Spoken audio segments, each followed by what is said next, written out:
안녕하세요. 워런 버핏처럼 매일 신문을 박전무와 함께 읽으면서 투자의 고수가 됩시다. 웜의 신박 오늘 2월 5일 수요일 순서입니다. 네. 그저께까지 시장도 딥시크 때문에 설 연휴 동안 내내 그 딥시크 공부를 했더니 또 관세 폭탄이 2월 1일부터 트럼프에 의해서 부과되면서 그러면서 주식시장이 또 요동을 치고 그것도 막 공부하다 보니까 다행히 멕시코하고 캐나다에 대해서는 한 달 유예 이런 얘기가 나오면서 또 올라가고 뭐 정신없지 않습니까, 그죠?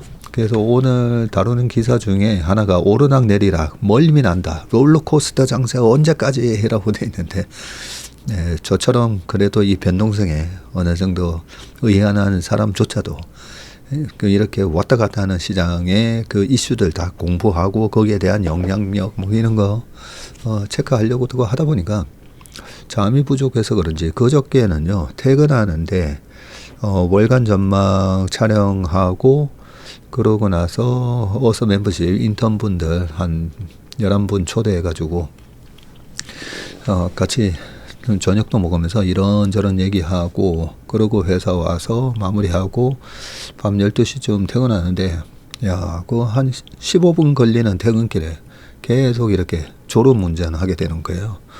그래서 안 되겠다. 올해 목표로 세운 것 중에 하나가 수면 관리. 네, 지난번에 독감 심하게 걸렸던 것도 딱 수면 관리에 실패했을 때 몸이 안 좋았었거든요.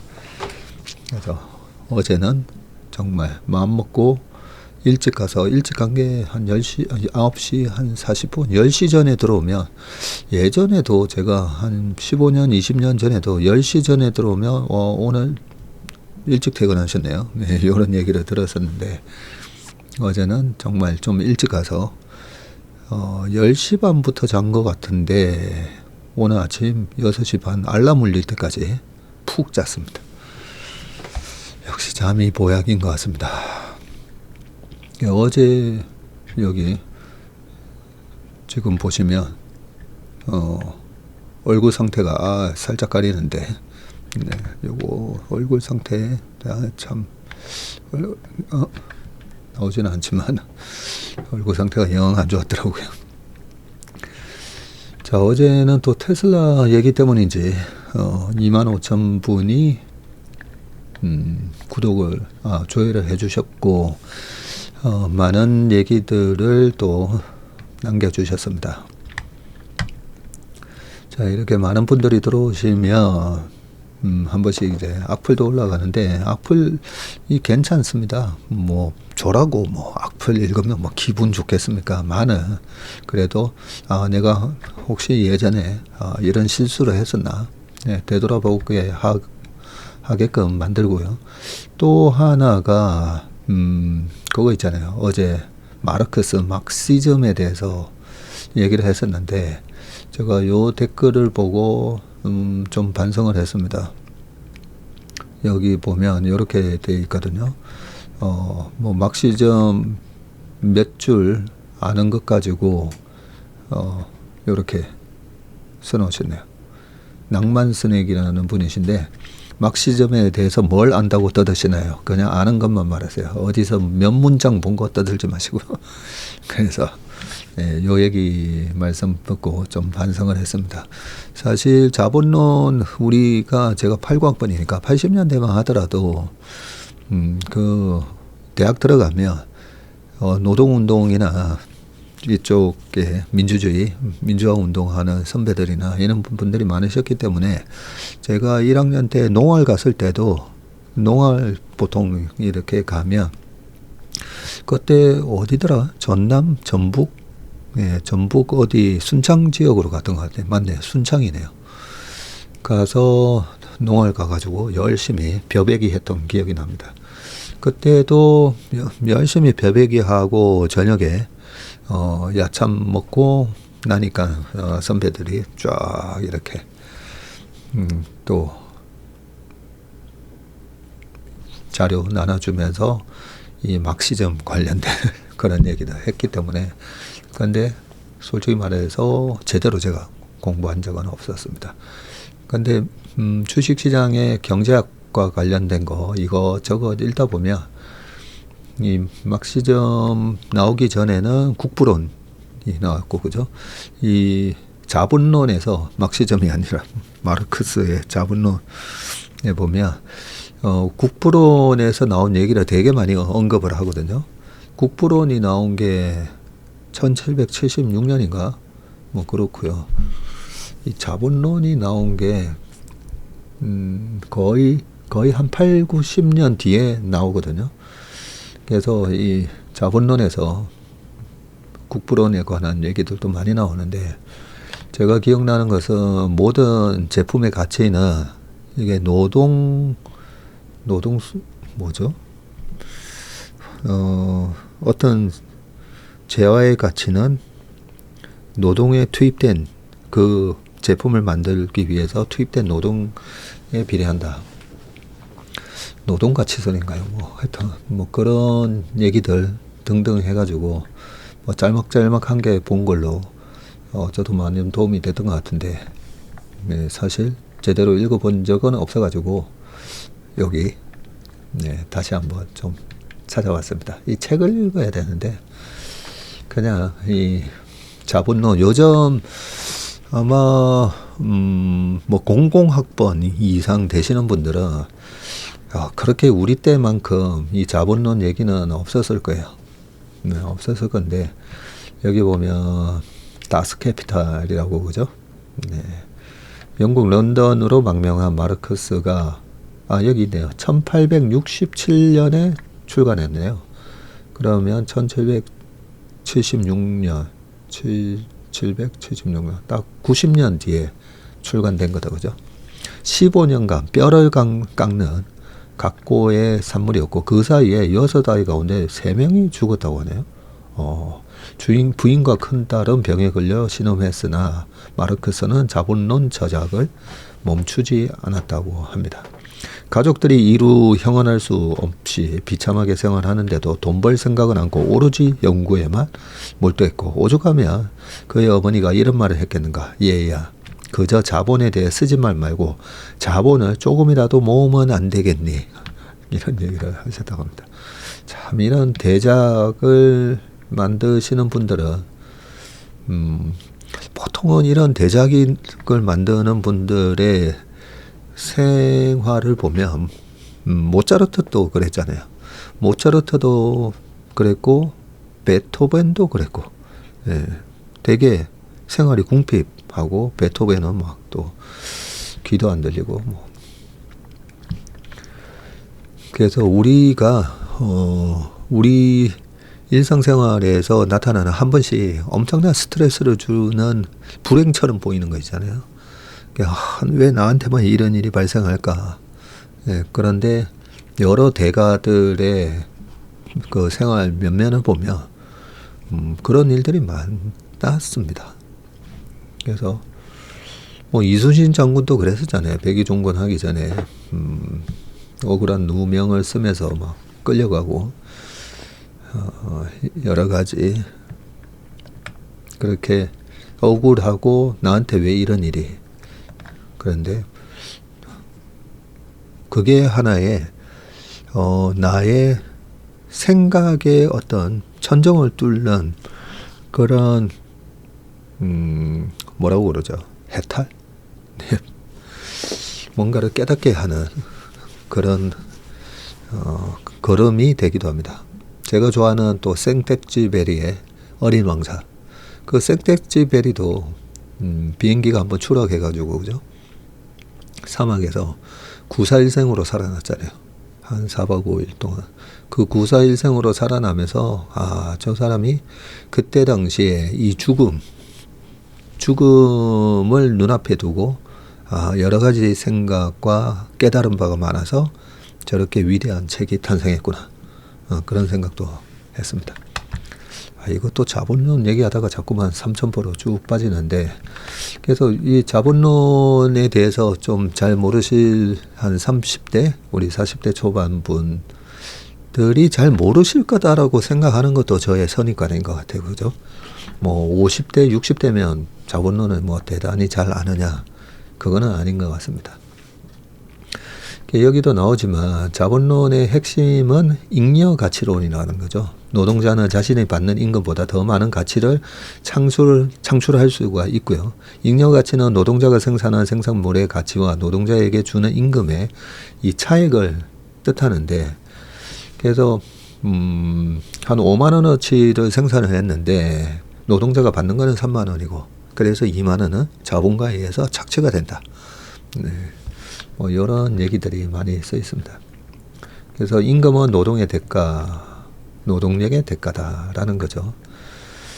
마르크스는 노동시간의 연장을 통해서 더 많은 잉여가치를 추구하는 방식을 절제적 잉여가치의 창출이고, 생산력의 발달은 노동 생산성을 높여서 상대적 잉여가치의 창출을 가능하게 하고요. 필요 노동을 단축하는 대신에 잉여 노동을 연장하는 방식이고, 빈부격차를 심화시키는 것이 바로 이 상대적 잉여가치 창출 때문이죠. 그는 자본가가 부를 많이 축적할수록 노동자는 더욱 가난해진다는 착취의 고리로 이 자본주의를 바라봅니다. 생산력을 높이는 기술이 발전할수록 노동자는 더 많은 착취를 당한다는 논리고, 자본가들은 잉여가치라는 하나의 파이를 두고 또 서로 다투고, 자본의 속성상 착한 자본은 없다는 게 마르크스의 생각인데, 이게 여기가 틀렸죠. 자본의 속성상 착한 자본은 없다라는 건데, 이 부분이 저는 잘못됐다라고 생각합니다. 실제로 이 자본주의로 움직이는 최상단의 움직이는 이라기보다는 이 자본주의를 통해서 엄청난 기술적 발전을 만들고 우리 인류를 삶을 윤택하게 만들어주는 그 대가들은 보면 착한 사람들이 많다 했잖아요. 착한 사람들이 잘 살 수밖에 없는 그런 원리가, 신이 만들어준 원리가 있다라고 몇 번 말씀드렸는데 아이고 이거 말이 또 계속 길어질 수가 있어가지고, 그래서 뭐 이런저런 얘기 한번 쭉 읽어보시고요. 그런데 존 메이나드 케인즈가 이런 얘기를 했습니다. 자본론이 역사적 중요성을 지닌 책이라는 것은 인정한다. 자본론을 영감의 보고요, 만세반석으로 우러러보는 수많은 이 중에는 바보가 아닌 사람도 있을 수 있다는 사실 역시 시인한다. 그러나 이따위 책이 어찌하여 그토록 큰 반향을 불러일으킬 수 있는지 아연해진다. 지루하고 시대착오적이며 논쟁을 위한 논쟁으로 가득 찬 책이기 때문이다. 그리고 밑에 자본론은 사형 선고를 받았는가 뭐 등등 밑에 쭉 있고, 최근에 토마스 피케티가, 뭐 최근은 아니죠, 벌써 그 책이 나온 지도 한 7년 8년 된 것 같은데요. 21세기 자본론에서 이런 빈부차의 원인하고 뭐 등등 해서 약간 이 자본론의 결을 같이 하는 그런 책이 나오기도 했었는데, 네. 아무튼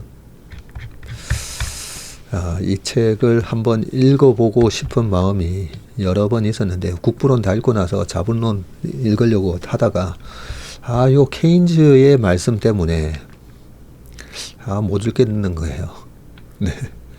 아까 읽어드렸던 이 케인즈의 말씀 때문에, 요 얘기 때문에 이 자본론 다 읽으려면 또 시간이 많이 걸릴 건데, 아무튼 결론은 제가 잘 모르고 얘기한 게 맞습니다. 그 다음에 네, 그 물가, 그죠? 물가가 많이 오르고 지금 식사값이 많이 오른 건 맞습니다. 근데 어제 제가 말씀드리고 싶었던 거는 이 식당을 차려서 참 잘 되기 힘든 이유, 잘 되기 힘든 이유가 이 전체적인 물가 상승, 즉 다른 말로 돈의 가치가 줄어든 것에 비해서 식당의 식사값이 많이 못 올랐다는 거죠.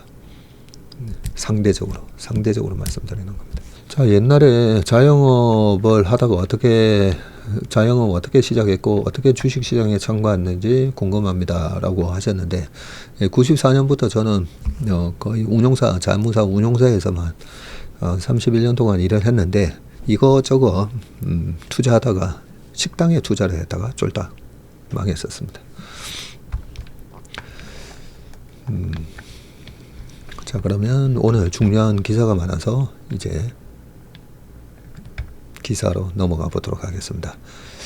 어제 그 관세에 관한 얘기도 좀 다루고 있고요. 그리고 이재용, 올트만, 손정희 AI 스타들이 만났다. 예, 요 얘기에다가 그리고 우리나라 MSCI 신흥국 지수 내에서 한국이 차지하는 비중이 계속 이렇게 줄어드는데 뭐 그런 부분하고 우리나라 롤러코스터 장세 원인과 그리고 앞으로 어떻게 대응해야 되는지 말씀드리겠습니다. 참 그러고 보니까 유튜브 이름님이셨나요? 최근에 여기 적혀 있지 않습니까? 그죠? 1월달 매매를 복귀해봤는데 종목 선정도 잘했고 매수도 잘했더라고요. 그런데 손실이 왕창 났습니다. 이유는 마인드 컨트롤을 하지 못하고 조금 떨어지면 두려워서 팔고 오르면 놓칠까봐 두려워서 다시 사고를 반복했더라고요. 돌이켜보니 제 자신이 참 바보 같습니다. 그냥 조금만 버텼으면 됐을 텐데요. 이제는 요령이 생겨서 지지선까지는 버텨보기도 하고 정찰병도 활용해보고 있습니다. 등락에 너무 집착하지 않고 나무가 아닌 산을 보는 연습도 필요한 것 같습니다. 2월부터는 마인드 컨트롤을 잘해서 같은 실수 반복하지 않는 게 목표입니다. Never give up입니다. 제가 이걸 꼭 소개를 해드려야 되겠다라고 생각을 한 게 우리 유튜브 이름님은 이제 중수 레벨로 넘어가시는 거예요. 왜냐하면 많은 분들은 아니고 이 다른 채널이나 이래 보면 여러 사람 다른 사람 이렇게 비난하고 뭐 이런 사람도 많잖아요. 실제로 투자의 실패는 거의 본인 잘못이잖아요. 본인 잘못. 그래서 내가 뭔가가 투자에 있어서 잘못됐으면 나한테서 원인을 찾아야 되는 겁니다. 그런데 그 원인을 다른 사람 탓으로 계속 얘기하는 사람들 있잖아요. 네, 댓글에도 보면 절대 성공 못합니다. 죄송한 얘기지만 저는 저 자신에 대해서 엄청나게 욕을 많이 했다고 했잖아요. 31년 동안 주식하면서 모니터 보면서 저 자신에 대해서 이런 바보 같은 놈 하면서 엄청나게 저 자신에 대해서 그러면서 어떻게 하면 이 바보 같은 실수를 되풀이하지 않을 수 있을까? 그런 걸 생각하면서 원칙을 정하고 룰을 정해서 그걸 실수를 결국 실수 줄이는 거잖아요. 근데 10개 중에 10개 다 맞추려고 하면 절대 안 됩니다. 그거는 신의 영역이고 결국은 10개 중에서 내가 그동안에 7개 틀렸으면 계속 이렇게 반성을 통해서 5개, 4개, 3개 실수가 줄어들면서 결국은 실력이 느는 겁니다. 제가 늘 말씀드리죠. 스포츠의 강자들은 보면 실수를 적게 하는 사람이라고. 실수가 있었을 때 그걸 얼마나 리커버리를 잘 하는가가 우승의 비결이라는 얘기도 많이 말씀드렸기 때문에 이렇게 내가 마인드 컨트롤을 잘못했다. 그리고 이 실수의 원인 중에 하나도 결국은 마인드 컨트롤입니다. 그 마인드 컨트롤을 잘못했다라는 걸 정확히 아셨기 때문에 이제 중수 레벨로 올라가신 겁니다. 축하드립니다. 실수를 하시지만 축하드립니다. 자, 여기까지 하고 시간이 큰일 났네요. 참 그리고 예리하신 분이 녹음을 1.5배속으로 혹시 하셨나요? 그동안에 이제 좀 차분하게 얘기하시는 말씀을 듣는 거 좋아했었는데 라고 딱 집어내셨어요. 제가 이렇게 서론이 길고 3,000%로 자꾸 빠지다 보니까 이 촬영 끝나고 나면 뭐 1시간 이러니까 우리 편집하는 김영 대리한테 요걸 갖다가 1.1배나 아니면 1.2배속으로 왜냐하면 저도 제 거 다시 들을 때 1.25로 듣거든요. 그래서 어제 1.05배속으로 네, 녹음을 했는데 딱 찍어내셨습니다.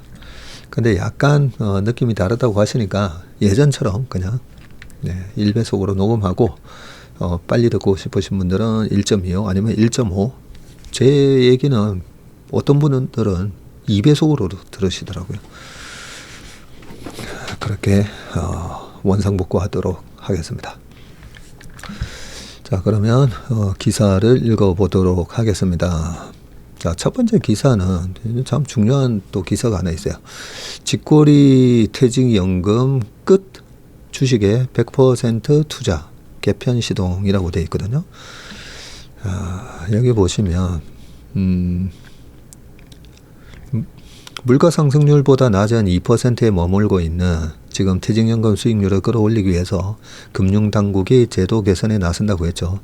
연금의 적립금을 주식에 100% 투자할 수 있도록 하고 국내 개별 주식 투자를 허용하는 방안도 추진하고 430조 원에 달하는 퇴직연금 적립금이 주식시장에 유입되기 좋은 환경이 조성돼서 증시의 새로운 활력소가 될 전망인데 한편으로는 노후자산을 위험자산에 그만큼 쉽게 투자할 수 있게 한다는 의미여서 주의사항 등에 대한 교육을 실질화할 필요성도 제기된다라고 했습니다.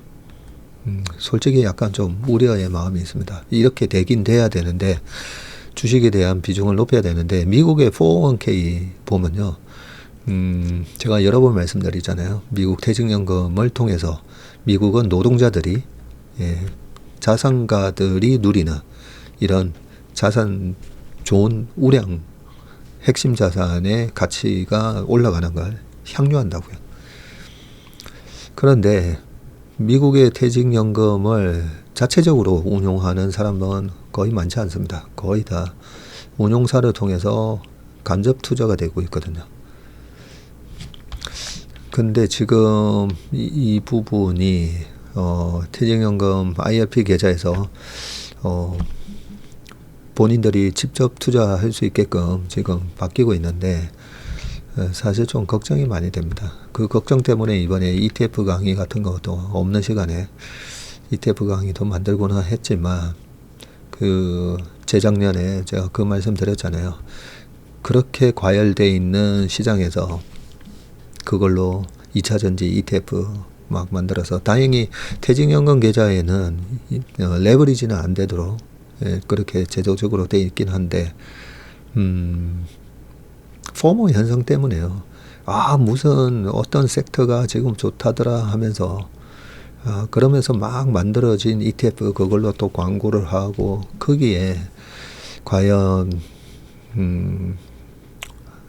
그런 초보 투자자 분들이 그걸 그 ETF 선정을 제대로 할 수 있을까? 사실 그 부분은 좀 걱정이 됩니다.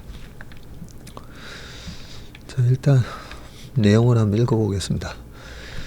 금감원은 퇴직연금 적립금 운용 시 70%로 지금 설정된 위험자산 총투자 한도를 폐지하고 국내 주식 투자를 허용하는 제도 개선안을 추진 중인데 금융위와 기재부 등등 해가지고 지금 정부 사적연금 개선 TF에서 이 같은 내용이 논의되고 있다고 하고요.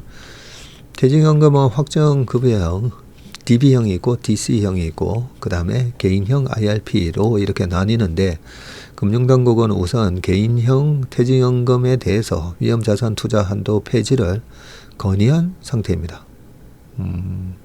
IRP는 가입자 선택에 따라서 퇴직 일시금이나 따로 자금을 적립해 운용하는 형태이기 때문에 제한을 둘 필요가 없다는 측면이고요. 그러네요. 당국은 근로자가 적립금 운용 방법을 결정하는 DC형에 대해서도 단계적으로는 개선안이 반영되도록 한다는 계획이다. 현행법상 퇴직연금은 예금과 같은 원리금 보장성 상품뿐만 아니라 펀드, 지분증권 등 금융투자 상품에도 투자할 수가 있죠. 하지만 원리금이 보장되지 않는 금융투자 상품의 경우 위험자산으로 분류해서 전체 적립금의 70%를 넘지 못하도록 투자 한도를 정해줬습니다. DB, DC, IRP 모두 공통으로 적용이 되고 여기에 더해서 국내 개별 주식 투자도 불가능한데 그런데 금감원이 추진 중인 제도 개선안이 실현될 경우에 퇴직연금 적립금을 주식에 100%까지 투자할 수 있는 길이 열리고, 다만 개별 주식 투자의 경우에는 코스피 200 종목 등으로 투자 대상을 한정하는 방안을 검토 중이라고 되어 있습니다. 금감원은 퇴직연금 수익률을 높이기 위해 이 같은 제도 개선을 계획을 했고, 퇴직연금 수익률 제고를 당국이 우선 과제로 삼은 것은 일단 수익률이 너무 낮기 때문이고요.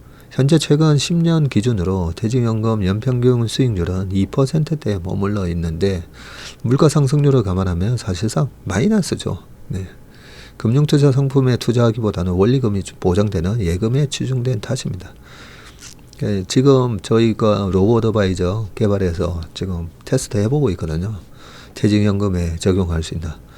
근데 거기 다른 회사들 로보어드바이저라고 해가지고 한 2,500개 넘게 나와 있거든요. 보면 수익률이 딱 저래요. 수익률이 하나마나. 그렇게 그래서 다른 걸 보면 이런 위험 투자 전혀 하지 않고 그런 예금이나 적금이나 이런 거 이렇게 쫙 분산해 가지고 그게 무슨 로보어드바이저 알고리즘 매매인 것처럼 해서 이도 저도 아니게. 그러면 거기서 또 그 퇴직연금 IRP 계좌를 관리하는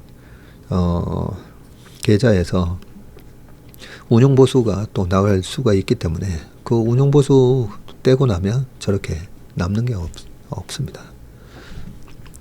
그리고 참 많이 지금 방치되어 있긴 하죠. 이 부분을 어쨌든 활성화시키긴 해야 됩니다. 금감원이 퇴직연금 수익률을 높이기 위해서 지난해 12월 조직 개편을 통해서 연금 감독실을 민생금융사나 금융투자 부문으로 옮기는 등 조직 개편도 시행했고, 지난해 퇴직연금 적립금이 430조 규모로 가파르게 성장하는 등 중요성이 커지고 있지만 관심은 저조한 상태이기 때문에 개인 선택에 따라서 수익률을 높일 수 있는 환경은 만들어줘야 한다고 보고 제도 개선안을 추진하고 있다고 말을 했습니다. 한편으로는 지금까지는 70%로 제한을 해서 한편으로는 좀 다행이다는 생각도 듭니다. 저 같은 경우에는 사실 100% 했으면 좋겠거든요. 제 개인적으로는. 근데 100%로 하지 않고 채권이 30이 있었는데 작년 하반기처럼 제 생각과 달리 또 시장이 좀 많이 빠지게 되면 그러면 이 채권 30에서 꽤 수익이 났어요. 그러면서 주식 포지션 70%가 떨어진 거를 어느 정도 완충을 해줬고, 최근에는 엔터를 비롯해서 여러 몇 가지 ETF가 또 수익이 좋다 보니까 거의 작년 7월 언저리 수준까지 최근에 수익률이 그까지는 안 올라온 것 같고요. 그래서 작년에도 그렇게 많이 터지지는 않고 최근에 다시 좀 올라오고 있는데, 이 10년에 2% 이거는 좀 정말 너무했던 것 같아요. 이거는 그래도 1년에 7, 8% 이상 연수익률은 나와야 되지 않습니까? 그죠? 제도 개선이 좀 잘 됐으면 좋겠고요. 100% 투자 가능한 것도 찬성입니다. 그런데 내 실력에 따라서 주식한다고 해서 다 똑같은 수익률이 나오는 건 아니니까 그거는 좀 나의 실력에 따라서 좀 잘 적고 하셔야 될 것 같아요. 자산 배분은. 자, 두 번째입니다. 캐나다 멕시코하고는 다르지. G2 무역전쟁 2라운드 열렸다. 이 부분도 좀 오늘 할 얘기가 있긴 한데요. 트럼프 대통령의 첫 번째 임기 중에 미중 무역전쟁의 2라운드 땡 하고 열렸습니다. 취임 직후 3개국을 동시 겨냥했던 트럼프 대통령이지만 관세 발효 직전에 캐나다와 멕시코 양국이 국경 보안 조치를 강화하자 두 나라에서는 30일에 유예 기간을 주며 전선을 중국으로 이렇게 좁혔습니다. 글로벌 G2 이 무역전쟁이 격화되는 모습이다. 4일 로이터 통신과 파이낸셜 타임즈에 따르면 미국에서는 이날 자정을 넘겨서 모든 중국산 제품에 10%의 관세를 추가하는 트럼프 대통령의 행정명령에 따른 조치가 예정대로 발효가 됐고요. 이에 맞서 중국은 일부 품목에 대해서 10에서 15%에 이르는 관세를 발표했고 이는 오는 10일에 발효되도록 해놨습니다. 미국산의 석탄과 LNG에 15% 그리고 원유, 농기계, 대형 승용차 및 픽업 트럭에는 10% 관세가 부과됩니다. 요까지만 보더라도 서로 약간 잽 날려보는, 그죠? 뭐 이 정도로 KO 당하지는 않잖아요. 잽, 여기 잽 때리고 잽. 네. 중국은 미국 기업도 정조준해서 일단 반독점 당국이 구글의 반독점법 위반 여부 조사에 들어간다라고 했고요. 이것 때문에 어제 구글이 또 빠졌나요? 구글 웹사이트 자체는 중국에서 차단이 됐으나 중국 기업들로부터 얻는 해외 광고 수익이 적지 않고 중국의 휴대전화 제조사들도 구글의 안드로이드 운영체제를 다수 사용합니다. 미국 의료업체 PVH와 생명공학 기업 일루미나도 안보 블랙리스트에 올랐군요. 이 유전자 분석하는 회사죠. 일루미나. 텅스텐 등 25가지 희귀금속에 대한 수출 제한도 내놨습니다. 중국 상무부는 트럼프 행정부와 협상하겠다고 밝혔으나 미국 백악관 대변인에 따르면 트럼프 대통령은 이번 주 후반에야 시진핑 중국 국가주석과 통화할 계획이다. 중국의 보복관세 발효 시점 이전에 협의를 진행할 가능성이 있지만 중국이 전방위 막공세에 나서면서 멕시코, 캐나다처럼 극적 합의를 이루기는 쉽지 않아 보이는데 닉 나카마츠자와 노무라 증권 매크로 전략가는 미국 공급망의 일부인 캐나다와 달리 중국은 경제적 라이벌이자 정치적 라이벌이라면서 중국이 경제적으로 크게 양보하지 않는 한 트럼프가 관세를 중단하지는 않을 것이라고 전망을 했고요. 반면에 스티븐 렁 UOB K-하이안 홀세일 이사는 중국은 협상 테이블에 앉기 전 협상력을 얻으려고 한다. 그렇다고 협상회담에 나서지 않을 것이라는 의미는 아니라고 짚었습니다. 요 얘기까지만 기사 좀 읽고 제 생각을 말씀드릴게요. 미중 무역 분쟁 2.0 트럼프가 때리자 시진핑 준비된 반격을 했다라고 돼 있고요. 그죠? 좀 전에 그 내용인데 자 그러면서 이 행정명령에 서명을 했고 관세는 불법 이민자와 펜타닐을 포함한 치명적 마약이 우리 시민을 죽이고 있기 때문에 국제경제비상권한법을 통해 이루어져야 한다고 말을 했고요. 또 이틀 뒤에는 중국이 펜타닐 공급을 중단하지 않으면 관세가 상당히 높아질 것이라고 엄포를 했습니다. 중국에서도 이 펜타닐이 엄청나게 많이 미국으로 흘러 들어가나 본다, 그죠? 미국의 관세 발효 직후에는 중국 정부가 이렇게 맞대응을 했다는 얘기고, 자, 그러면서 보류하고 있던 텅스텐과 텔루늄, 비스무트, 몰리브덴 그리고 인듐 등 전략 광물에 대한 수출 통제를 본격 시행한다고 또 중국에서 밝혔습니다. 관세 전쟁에 정면 대응하는 동시에 첨단 산업 소재를 틀어주면서 대미 압박을 강화하겠다는 보석이죠. 자, 중국과 함께 관세 폭탄을 맞은 캐나다, 멕시코 등은 부과 시점에 앞서서 3일 펜타닐 단속에 동참하기로 하면서 극적 합의 관세 부과를 한 달 유예시켰고요. 그러나 중국은 관세 부과 시점에 맞춰서 맞불 관세를 발표하면서 정면 대결에 나섰다. 중국 정부는 미국 기업에 대한 제재에도 돌입 양동 작전에 나섰는데 같은 날 중국 국가시장 감독 총국은 구글에 대한 아까 했던 얘기고요. 구글 검색 서비스는 중국 내에서 차단된 상태이지만 구글 클라우드 서비스와 안드로이드 앱스토어 그리고 안드로이드와 앱스토어 광고 플랫폼 애드센스는 물론 AI 관련 사업은 상당 부분 중국에서 운영되고 있습니다. 반독점법 규제가 확정된다면 이런 사업들은 제한되거나 철수 압박을 받을 수밖에 없고, 화웨이나 샤오미 등 중국 스마트폰 기업들과 구글이 진행 중인 협력도 사실상 중단될 가능성이 높다라고 되어 있습니다.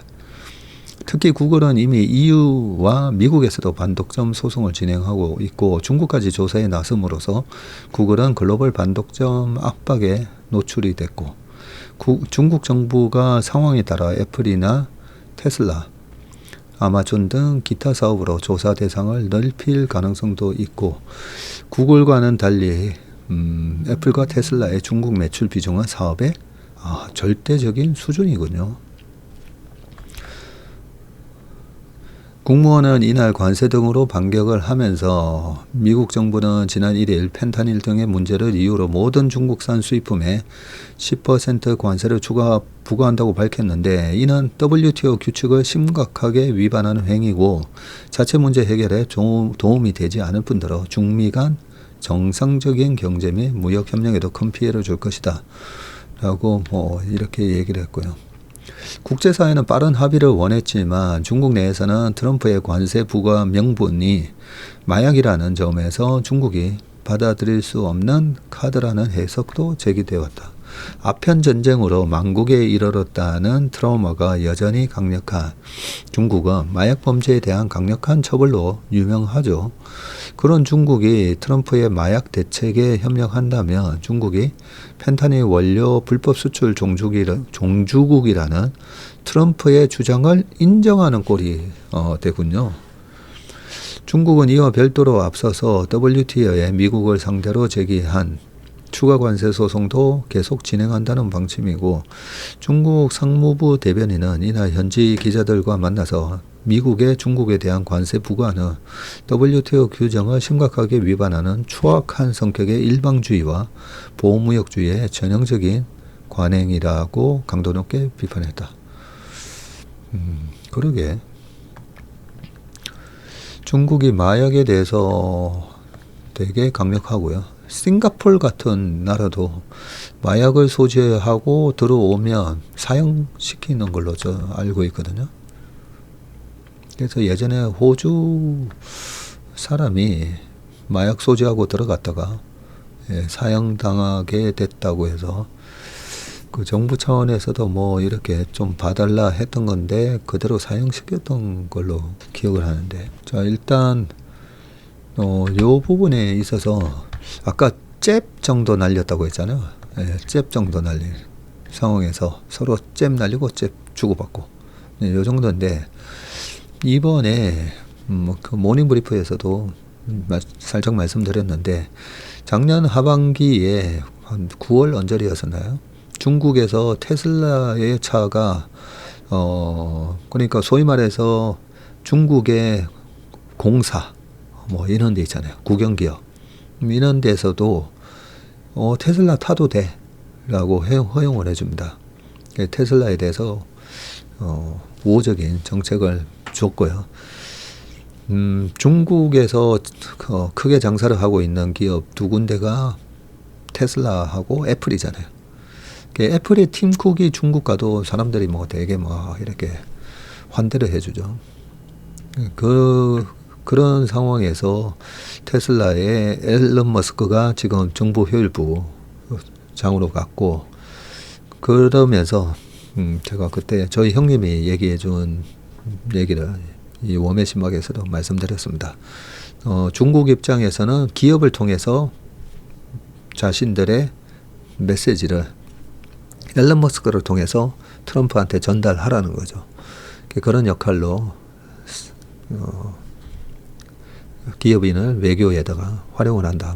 그런 얘기를 말씀드렸었는데, 그래서 지금 트럼프 입장에서는 여러 가지 이런 중국에 대한 견제를 계속 하긴 할 건데, 이 부분에 앨런 머스크의 눈치를 보고 앨런 머스크 얘기를 계속 들을 거다는 거죠. 이 정도 했을 때 어느 정도. 그래서 지금 예전에 보면 그런 거 있잖아요. 얼마 전에 타이슨하고 제이크, 제이크였죠. 제이크 폴런이고 제이크랑 그 12라운드, 10라운드였나요? 경기를 했는데 보통 보면 사람들이 엄청나게 기대를 하면서 누구 한 명 KO 당하기를 이렇게 보는데 에이 뭐야 뭐 처음에 막 하는 듯 하더니 나중에는 계속 이렇게 뱅뱅 돌면서 그런 경기 끝나면 싱거운 경기했다고 돈 내놔라 돈 돌려달라 막 그런 얘기가 나오듯이 어떻게 보면 약간 이렇게 우리가 우려했던 것보다는 약간 좀 뱅뱅 돌 수도 있겠다. 네, 그런 생각도 합니다. 그런 것들이 이제 확인될 때마다 시장은 이 트럼프의 공포로부터 회복을 한다고 보거든요. 그래서 우리나라 시장도 한 2650에서 2700 언저리까지는 이 트럼프의 공포 때문에 이제 빠졌던 부분이 많았기 때문에 그 부분들이 이번에 캐나다, 멕시코의 그런 전격적인 합의 뭐 이런 것처럼 중국도 이렇게 보다가 뭐야 뭐 둘이 진짜 치고받고 뭐 죽을 듯이 싸우나라고 봤더니 안 그러네. 우리가 예측 가능한 수준 내에서만 싸우면 그렇게 시장에는 크게 타격을 주지 않을 거라는 거죠. 그래서 우리 왕 차장이 홍콩 시장이 왜 급등하고 하는 이유 중에 하나가 중국에서는 25%까지 준비하고 있었는데 저기서 시작하자마자 라이트 크게 휘두르면서 들어올 수도 있어라고 딱 준비하고 있었는데 잽 이래 날라오니까 네. 생각보다는 세게 안 나오네. 물론 1라운드 잽만 날리다가 이제 2라운드, 3라운드부터 본게임 할 수도 있습니다. 네, 본게임 같은 거 또 나오면 그게 어느 정도 수준인지 저희가 또 나름대로 분석해서 말씀드리겠습니다. 제가 중학교 때는요 모든 복싱 경기를 다 봤었거든요.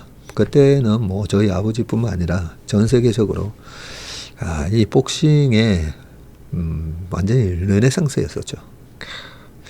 이거 시간이 없는데 복싱 얘기를 또 할 수는 없고 저희 바로 위에 형님들 세대에서는 모하마드 알리까지 저희 아버지 세대가 이래 보셨다면 제가 중학교 때부터는 미들급의 강자 마빈 해글로부터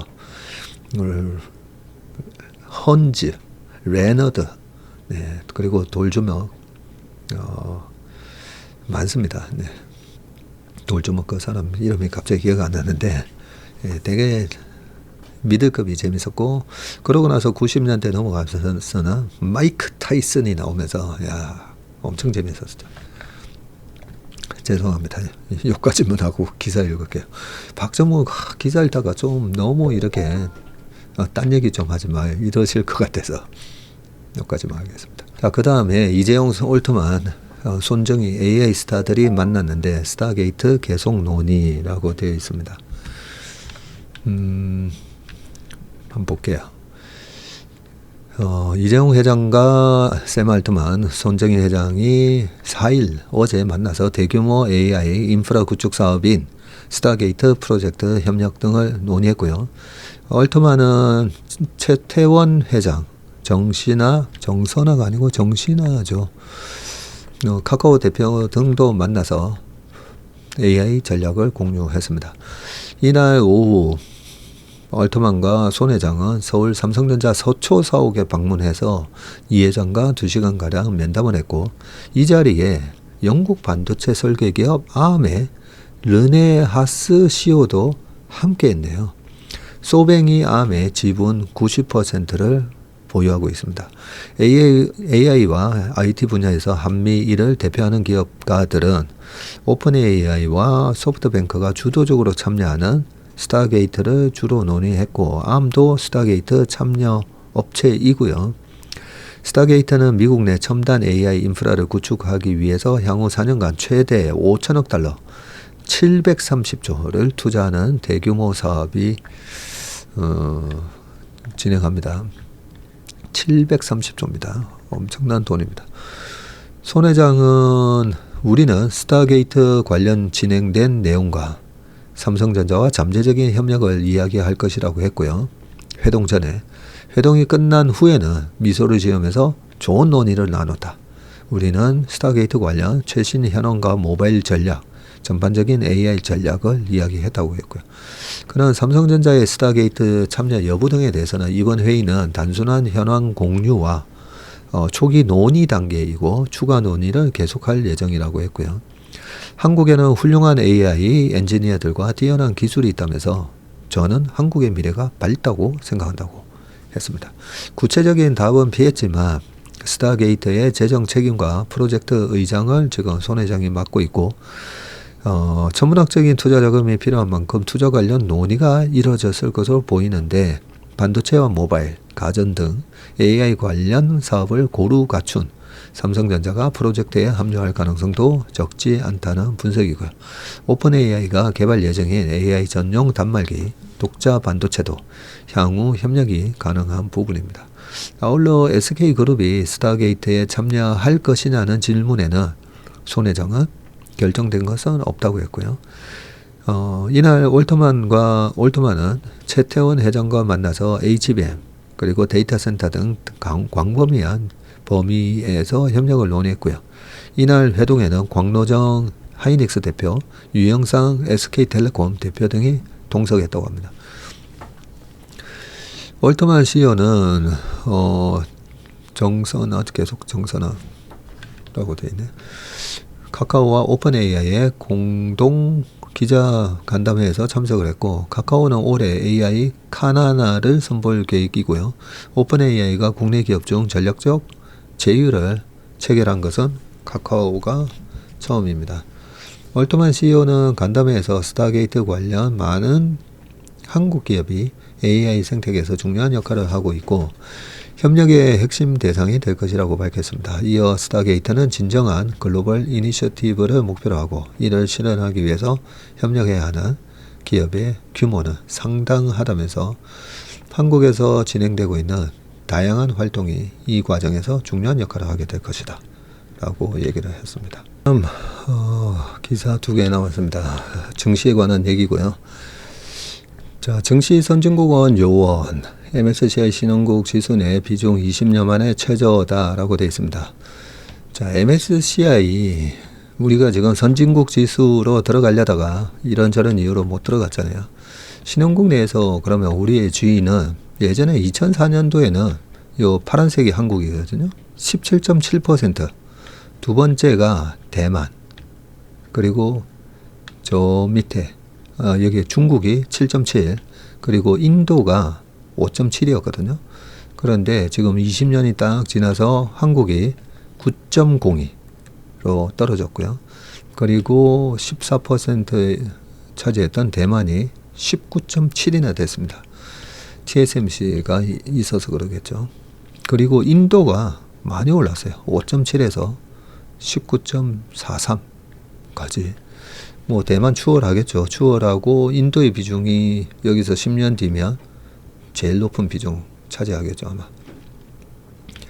그렇게 되고 그 다음에 19년도에 사우디가 들어왔고요. 2.59에서 4.16 정도 아람코 때문인가요? 그리고 아랍에미리트, 카타르 이렇게 들어와 있습니다.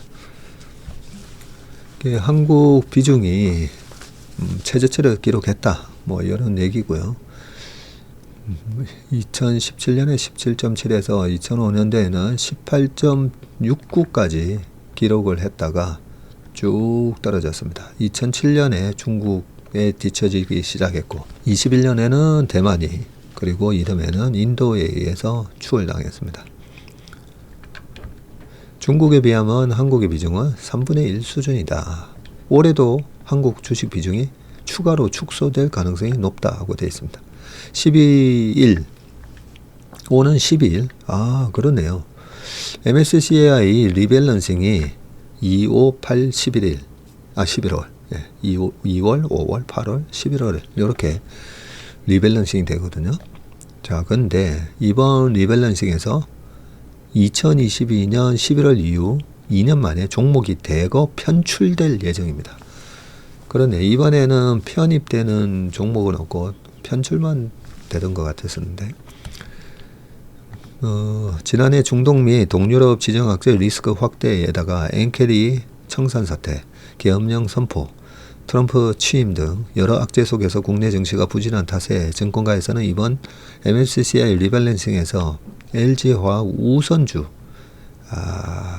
이 LG화학 우선주도 재작년에 많은 분들이 샀는데 어제도 보니까 계속 뭐 폭포수처럼 빠지고 있습니다. 엔캠을 비롯해서 적게는 10종목, 많게는 16종목까지 편출될 것으로 예상합니다. 그래서 더더욱 어제 같은 경우에도 이런 종목들이 많이 빠졌군요.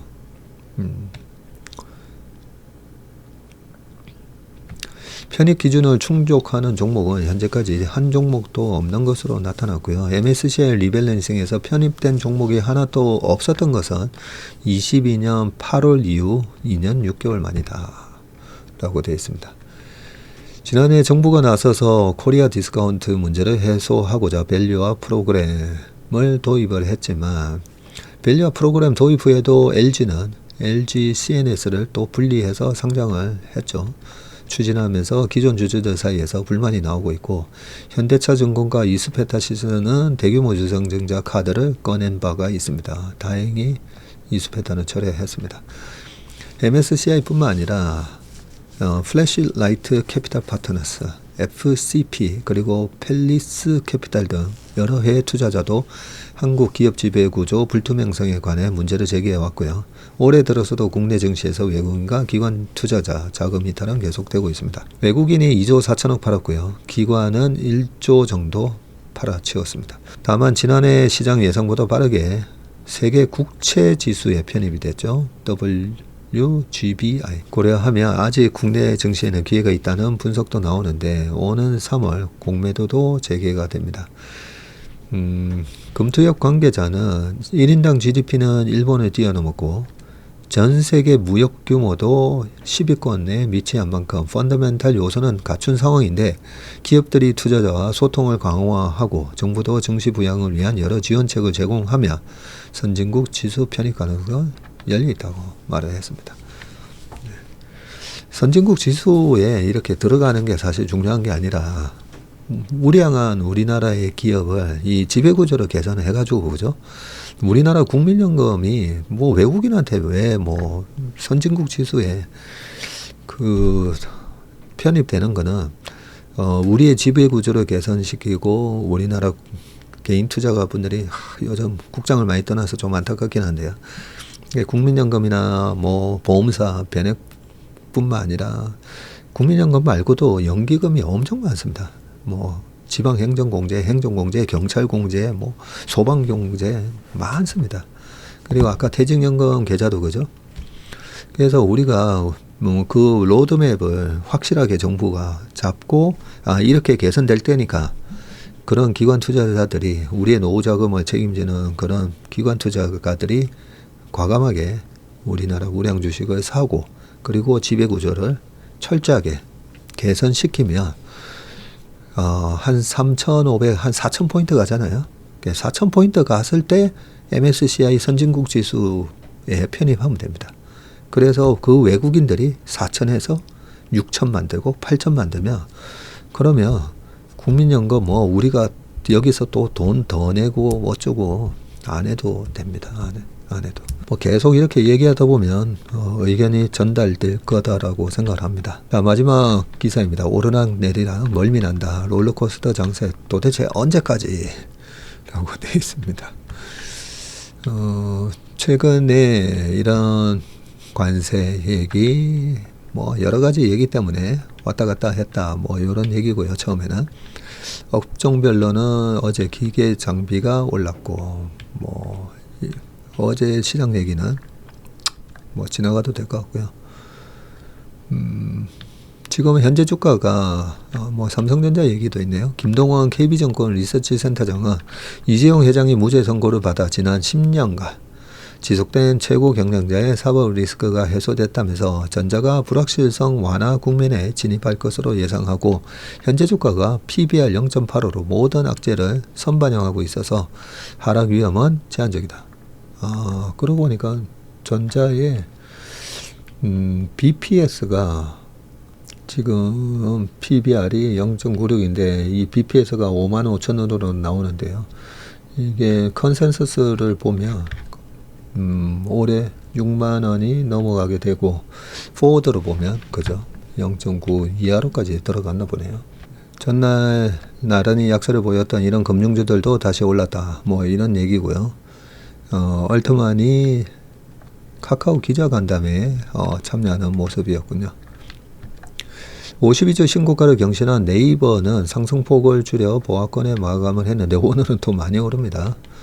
예, 뭐 카카오 얘기도 있고 좀 전에 제가 23년도에 에코프로로 한 2년, 21년인가 20년인가 저희 조카가 150만 원 할아버지가 주신 용돈을 모아서 그 150만 원 산 게 2,800만 원인가 뭐 돼 있는 계좌를 딱 보여주길래 저희 형님이 오랜만에 그동안에 코로나 때문에 한국 못 오시다가 작년에 재작년이었군요. 재작년에 한국 들어와서 그 조카랑 같이 식사를 하는데 삼촌 저 계좌 좀 봐요 하면서 딱 보여주는데 제가 깜짝 놀래가지고 그러면서 그 조카 보고 주식에 대해서 이래 설명해 주면서 이런 성장주랑 뭐 여러 가지 주식들이 변동성이 큰 자산인데 너가 참 운이 좋다. 그 2년 동안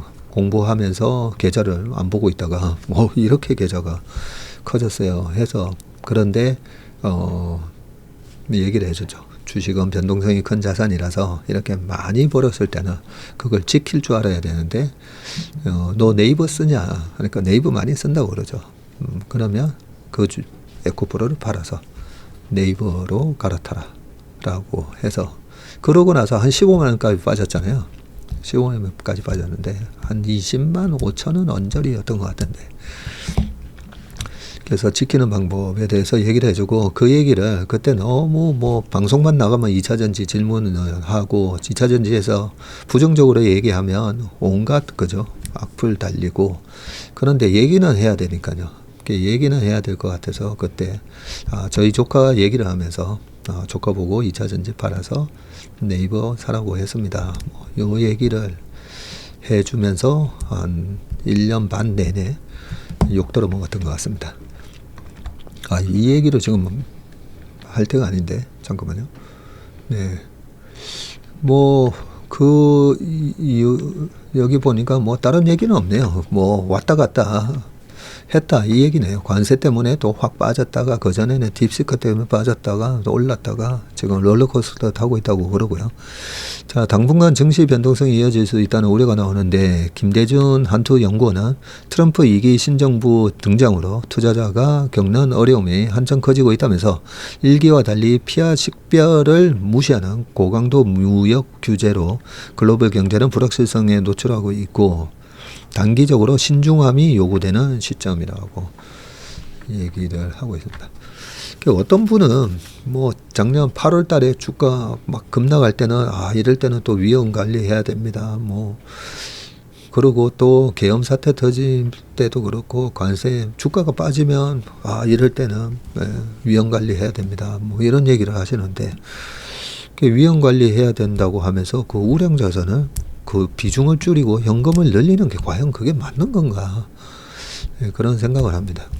위험 관리라는 거는 밸류에이션을 척도로 해야 돼요. 밸류에이션을 척도로 해서 지나치게 많이 지금 저평가에 있는 주식이고 앞으로 성장 가치에 대해서도 저평가되어 있으면 지금과 같은 이 롤러코스터 장세에서는 시장을 오히려 외면을 하고 앙드레 코스텔라니가 얘기했던 그냥 수면제 먹고 자라.